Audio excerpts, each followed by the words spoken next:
नमस्कार दोस्तों, मेरा नाम है चंद्र तिवारी। स्वागत है आप सबका फिर से एक बार हमारे यूट्यूब चैनल एजुकेशन सेंटर में। दोस्तों, आज हम बात करेंगे भारत सरकार के राजस्व से जुड़ी हुई कुछ बातें। चलिए शुरू करते हैं। पहला क्वेश्चन ये रहा, भारत का वित्तीय वर्ष कब से प्रारंभ होता है? इसका सही उत्तर है 1 अप्रैल से। अगला क्वेश्चन ये रहा, बजट एक लेख पत्र है किस चीज़ का? इसका सही उत्तर है सरकार की राजकोषीय नीति का। अगला क्वेश्चन ये रहा, शून्य आधारित बजट का क्या अर्थ है?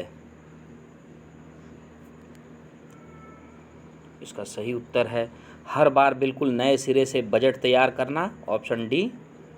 अगला क्वेश्चन ये रहा, शून्य आधारित तकनीक किस देश की देन मानी जाती है? इसका सही उत्तर है संयुक्त राज्य अमेरिका। अगला क्वेश्चन ये रहा, भारत में सर्वप्रथम किस राज्य में शून्य आधारित बजट तकनीक को अपनाया गया था? इसका सही उत्तर है आंध्र प्रदेश में।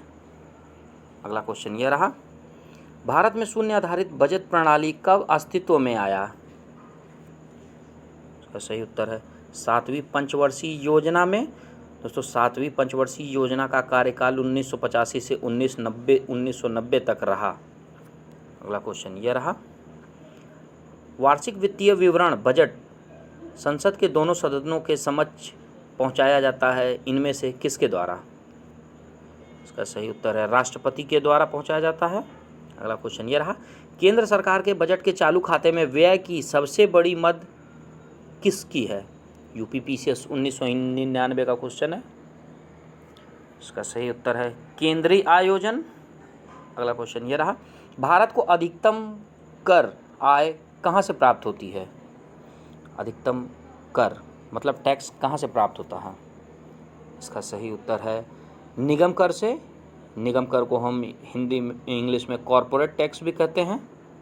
अगला क्वेश्चन ये रहा, केंद्र सरकार का गैर योजना व्यय का अंग नहीं है।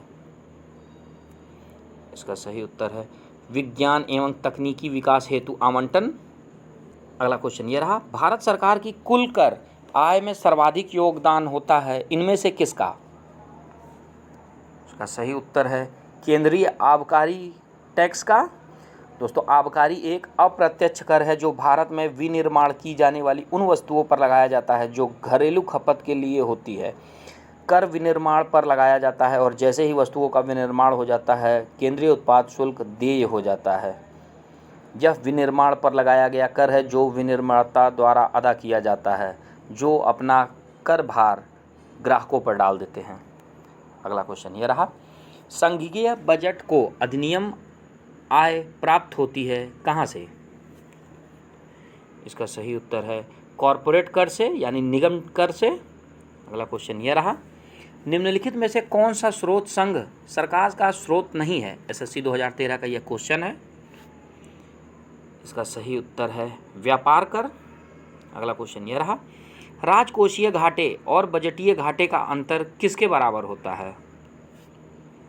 इसका सही उत्तर है सार्वजनिक ऋण के बराबर होता है। अगला क्वेश्चन यह रहा, निम्नलिखित प्रत्यक्ष करों में से किस कर से सरकार को अधिकतम राजस्व की प्राप्ति होती है? बीपीएससी 2002 का क्वेश्चन था। इसका सही उत्तर है कॉरपोरेट टैक्स यानी निगम कर से। अगला क्वेश्चन यह रहा, भारत सरकार के बजट के कुल घाटे में किस घाटे का सबसे अधिक योगदान है?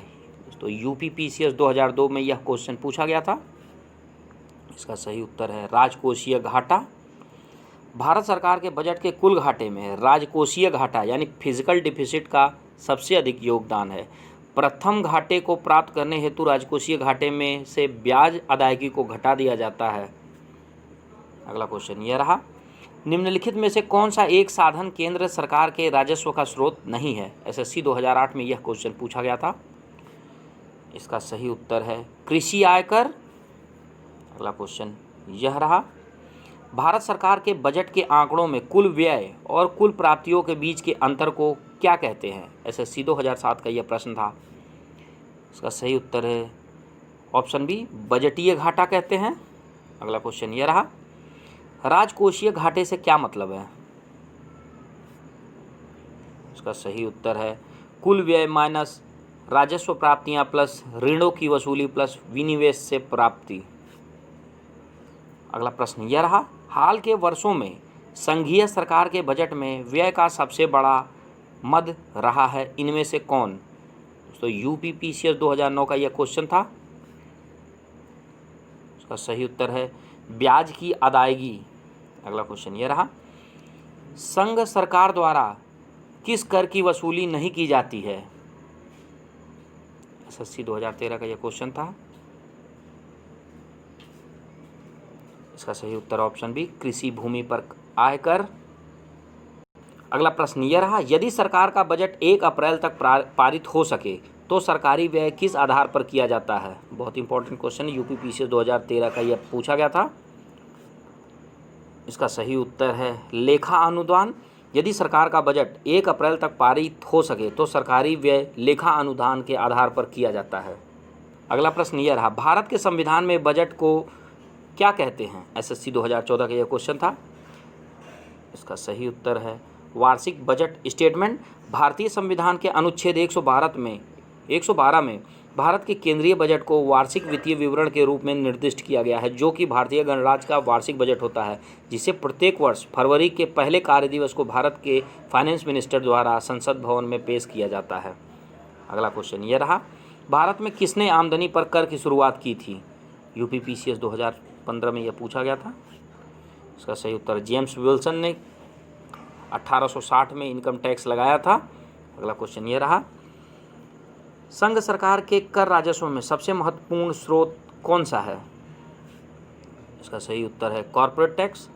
अगला प्रश्न यह रहा, निम्नलिखित में से कौन सा कर भारत सरकार द्वारा नहीं लगाया जाता है? इसका सही उत्तर है मार्ग कर। भारत सरकार द्वारा आयकर, निगम कर, सीमा शुल्क, उत्पाद शुल्क तथा सेवा कर लगाया जाता है, जबकि मार्ग कर यानी टोल टैक्स राज्य सरकारें लगाती है। अगला क्वेश्चन यह रहा, निम्नलिखित में से कौन सा समूह केंद्रीय कर से संबंधित है? एसएससी, सीआईएसएफ, एएसआई 2010 का यह क्वेश्चन था। इसका सही उत्तर है उत्पाद शुल्क, सीमा शुल्क तथा आयकर। अगला क्वेश्चन यह रहा, भारत में कृषि आय कर लगाया जा सकता है?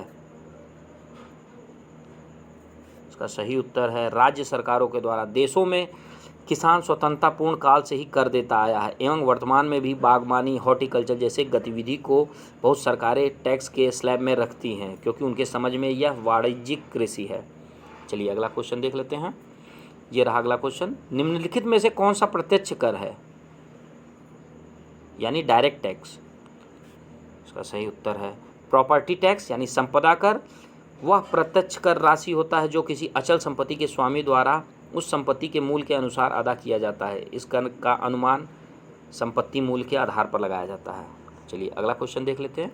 भारत की राजकोषीय नीति में निम्नलिखित में से कौन सा उद्देश्य शामिल नहीं है? इसका सही उत्तर है ऑप्शन डी, अंतर्राष्ट्रीय व्यापार का विनिमय। अगला क्वेश्चन यह रहा, कराधान का उपकरण है। कराधान को इंग्लिश में टैक्सेशन कहते हैं। इसका सही उत्तर है ऑप्शन बी, राजकोषीय नीति का। दोस्तों टैक्सेशन राजकोषीय नीति का एक उपकरण है। अगला क्वेश्चन यह रहा, भारत सरकार का व्यय किस पर इमदाद के कारण अधिकतम है? इमदाद माने सब्सिडी कारण अधिकतम है। इसका सही उत्तर है तेल के। अगला प्रश्न ये रहा आपके सामने, भारत का आर्थिक सर्वेक्षण प्रतिवर्ष किसके द्वारा प्रकाशित किया जाता है? इसका सही उत्तर है वित्त मंत्रालय द्वारा। अगला क्वेश्चन ये रहा, संघ सरकार द्वारा अर्जित कौन से राजस्व को राज्य सरकारों में वितरित नहीं किया जाता है? इसका सही उत्तर है सीमा शुल्क को। अगला क्वेश्चन ये रहा, भारत में सेवा कर किस वर्ष से प्रारंभ किया गया था? इसका सही उत्तर है ऑप्शन ए, 1994-95 से। अगला क्वेश्चन ये रहा, कौन सी संस्था भारत में राजकोषीय नीति तैयार करती है? इसका सही उत्तर है फाइनेंस मिनिस्ट्रल, वित्त मंत्रालय। अगला क्वेश्चन ये रहा, घाटे की वित्तीय व्यवस्था का अर्थव्यवस्था पर क्या प्रभाव पड़ता है? इसका सही उत्तर है मुद्रा आपूर्ति में बढ़ोतरी।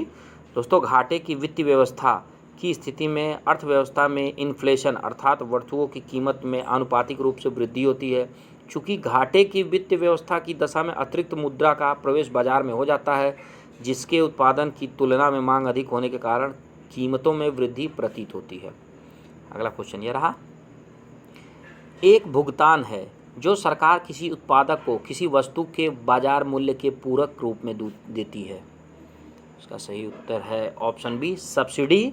सब्सिडी एक भुगतान है जो सरकार किसी उत्पादक को किसी वस्तु के बाजार मूल्य के पूरक के रूप में देती है। अगला क्वेश्चन ये रहा, भारत में जीएसटी शुरू किया गया था कब? दोस्तों रेलवे रिक्रूटमेंट बोर्ड 2018 में ये क्वेश्चन पूछा गया था। इसका सही उत्तर 1 जुलाई 2017 से। अगला क्वेश्चन ये रहा, जीएसटी लागू करने वाला सबसे पहला देश कौन सा था? इसका सही उत्तर है फ्रांस। दोस्तों इसी के साथ आज की वीडियो यहीं समाप्त करते हैं। आशा करते हैं आज की जानकारी आपको अच्छी लगी होगी। अगर आपको आज की जानकारी अच्छी लगी हो तो प्लीज़ लाइक करें, चैनल को सब्सक्राइब करें। धन्यवाद।